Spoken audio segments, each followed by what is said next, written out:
Hey guys, আসসালামু আলাইকুম। কেমন আছেন আপনারা? আশা করি ভালো আছেন। তো আজকে চলে এলাম ১৩ বছরের সংসার গল্পের ২য় পর্ব নিয়ে। তো চলুন বেশি কথা না বলে গল্পে চলে যাই। আমি কিন্তু এখনো মেয়ের ক্যারেক্টারেই আছি। আমি কাউকে কিছু না বলে আমার ৫ বছরের বাচ্চাকে নিয়ে ঢাকার বাসে উঠে পড়লাম। বাসে ওঠার কিছুক্ষণ পরেই সবার কল আসতে লাগলো। ফোনটা কিছু সময় অফ করে রাখলাম। শুধু ফেসবুকে একটা স্ট্যাটাস দিলাম, আজ থেকে আমি কারো নই। কেউ আমাকে খুঁজবে না। কিন্তু আমার বাচ্চাটা গাড়িতে ওঠার পর থেকেই কাঁদতে লাগলো। বারবার জিজ্ঞাসা করতে লাগলো, আমাকে তুমি কোথায় নিয়ে যাচ্ছ? বললাম, আমরা বেড়াতে যাচ্ছি। সে বলতে লাগলো, আমি যাব না। আমি বাসায় যাব। আমার আব্বুর কাছে যাব, আমার দাদির কাছে যাব। আমি আমার ভাইয়ার সাথে খেলবো। ওর কান্না দেখে আমিও চোখের পানি আটকাতে পারলাম না। কাঁদতে, কাঁদতে একসময় আমার ছেলে ঘুমিয়ে পড়ল। ফোনটা খুললাম, সবাই কল করছে। আব্বু, আম্মু, ভাই, বোন, শাশুড়ি, হাসব্যান্ড। কারো ফোন পিক করলাম না। বারবার কল দিয়েই যাচ্ছে। শুধু ছোট বোনের ফোনটা রিসিভ করে বলে দিলাম, আমি ভালো আছি। আব্বু আম্মুকে টেনশন করতে নিষেধ করিস। তার এত বড় সরি তার এত বড় অন্যায় মেনে নিয়ে তার সাথে তার বাসায় থাকা সম্ভব না বলেই লাইনটা কেটে দিলাম। সারাটা রাস্তা চোখের পানিটা আটকাতে পারলাম না। বাসের লোকজন বারবার ঘুরে ঘুরে তাকাচ্ছে আর চোখে, তবুও নিজেকে সামলাতে পারছি না। মনের ভিতরে তোলপাড় শুরু হয়ে গেছে। নিজের তিল তিল করে সাজানো সংসার, ভালোবাসার মানুষ যাকে ছাড়া আমার ঘুম আসে না, তাকে ছেড়ে আমার আরেকটা সন্তান, তাকে ছেড়ে আমি থাকবো কেমন করে? তবুও আর কোনো কম্প্রোমাইজ নয়। কিছুতেই তার বাসায় ফিরবো না আমি। ঢাকায় পৌঁছে ফ্রেন্ডকে বললাম, কিছুদিন থাকবো। একটা চাকরি জোগাড় করে দিতে হবে। সে হেসে বলল, তা তোর সরি সে হেসে বলল, তা তোমার যতদিন মন চায় থাকো। অভিমান কমলে চলে যেও। কিন্তু সমস্যায় পড়লাম আমার বাচ্চাকে নিয়ে। সে কেঁদেই চলেছে একইভাবে। কিছুতেই থাকবে না এখানে। সারাটা দিন কাঁদলো। কিছুই খাওয়াতে পারলাম না। একটানা কেঁদে যাচ্ছে। কি করব কিছুই বুঝতে পারছি না। বিকেলের দিকে আমার বাচ্চার মুখটা কেমন যেন ফ্যাকাশে হয়ে পড়ল। আমি ভয় পেয়ে গেলাম। মনে হতে লাগলো, আমি কি নিজের জেদ বজায় রাখতে আমার ছোট বাচ্চাটার কচি মনে খুব বেশি আঘাত দিয়ে ফেলেছি? নিজেকে খুব অসহায় মনে হতে লাগলো। এদিকে সবাই অনবরত কল করেই চলেছে। আমার হাসব্যান্ড মেসেজ দিয়েছে, তুমি ফিরছো সরি আমার হাসব্যান্ড মেসেজ দিয়েছে, তুমি ফিরে এসো। তুমি ছোট বাচ্চাকে নিয়ে কোথায় গিয়েছো? তুমি যা বলবা তাই হবে। তুমি ফিরে এসো। আর না হয় বলো কোথায় আছো, আমি নিতে আসছি।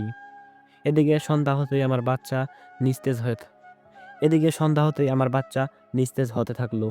আমি প্রচণ্ড ভয় পেয়ে গেলাম। ডাক্তারের কাছে নিতেই ডাক্তার বলল, বাচ্চা যা চায় তাই করুন, তা না হলে মারাত্মক ক্ষতি হতে পারে। মা হয়তো দুনিয়ার সবচেয়ে বেহায়া প্রাণী। বাচ্চাকে বললাম, চলো বাবা, আমরা এখনই বাসায় ফিরে যাব। সেদিনই রাতে বাসে উঠে পরের দিন ভোরে বাসায় ফিরে আসলাম।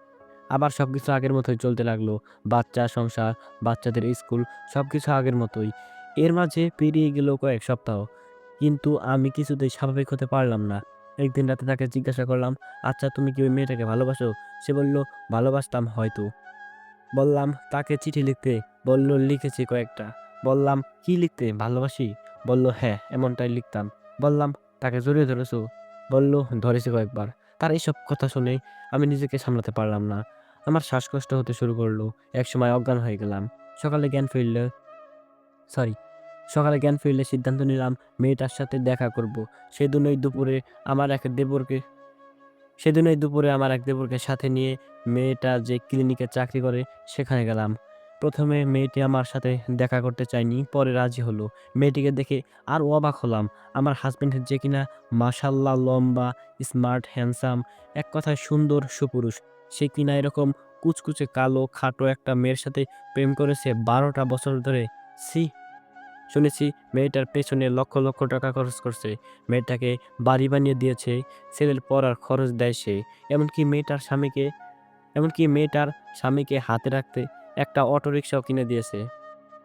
যাই হোক, মেয়েটাকে ডেকে বললাম, দেখো, আমার হাসব্যান্ডের মতো লোকেরা তোমাদের মতো মেয়েদের কখনো বিয়ে করে ঘরে তুলবে না। শুধু তোমাদের ইউজ করবে। আর তুমি কেন আমার হাসব্যান্ডের সাথে সম্পর্ক রাখছো তা আমি খুব ভালোভাবে জানি। তোমার যত টাকা লাগে আমি দেব। তোমার সংসারের সব খরচ আমি দেব। তোমার ছেলের পড়ার খরচও আমি দেব। তোমার যখন যা লাগবে আমি দেব। আমি হাত জোড় করে মিনতি করছি, তুমি আমার জীবন থেকে সরে যাও। কারণ আমি আমার স্বামীকে প্রচন্ড ভালোবাসি। তাকে ছেড়ে আমি থাকতে পারবো না। মেয়েটি হেসে বলল, আমার টাকা লাগবে না। পারলে নিজের স্বামীকে বেঁধে রাখেন। আরেকটা কথা, আমি ইচ্ছে করলে আজই আপনার স্বামীকে বিয়ে করতে পারি। আপনার স্বামী আমাকে বিয়ে করতে বাধ্য। কিন্তু আমি তা করব না। কারণ আমি আমার ছেলেকে খুব ভালোবাসি। আর আমি তাকে নিয়েই থাকতে চাই। শুনে আমার পায়ের তলা থেকে মাটি সরে গেল। হে আল্লাহ! তুমি তোমার জমিনে মাটি একটু ফাঁক করে দাও। আমি তোমার জমিনে ঢুকে যাই। ঘোরের মাঝে ব সরি ঘোরের মাঝে বাসায় চলে আসলাম। ভাবলাম এই জীবনের কোনো মূল্য নেই। এতটাই সহ্য ক্ষমতা আমার নেই।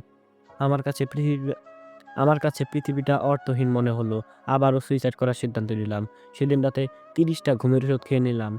আস্তে, আস্তে আমার শরীরটা নিস্তেজ হতে থাকলো। ২ চোখ বন্ধ হয়ে আসলো। শুধু আমার দুটো সন্তানের মুখ চোখের সামনে ভাসতে লাগলো। হঠাৎ মনে হলো, আমি যদি আজ মরে যাই, কে দেখবে আমার সন্তানদের? সরি আমি যদি আজ মরে যাই, কে দেখবে আমার সন্তানদের?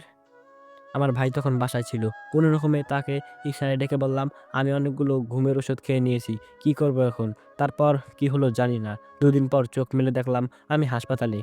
হাসলাম মনে, মনে। বেঁচে আছি এখনো। আমার ২ সন্তানকে দেখতে চাইলাম। তারা সামনে আসলে বুকে জড়ালাম। আবার সেই বাসায় ফিরে আসলাম। আব্বু-আম্মু অনেকবার তাদের বাসায় নিয়ে যেতে চাইল। আমি যেতে চাইতাম না। কারণ তাকে ছেড়ে আমি থাকতে পারব না। কিন্তু আস্তে, আস্তে আমি অসুস্থ হয়ে পড়লাম। কোনো খাবার গলা দিয়ে নামত না। আর দুটো চোখে ঘুমে হারি আর দুটো চোখের ঘুম হারিয়ে গেল। সংসারের প্রতি, বাচ্চাদের প্রতি সব আকর্ষণ হারিয়ে গেল। কিছুতেই ভালো লাগে না। রান্না করি না, বাচ্চাদের দেখি না। বেশিরভাগ সময়ই ওরা হোস্টেল থেকে খাবার কিনে খায়। বাচ্চার পড়া দেখি না। পরীক্ষার রেজাল্ট খারাপ করতে লাগলো বাচ্চারা।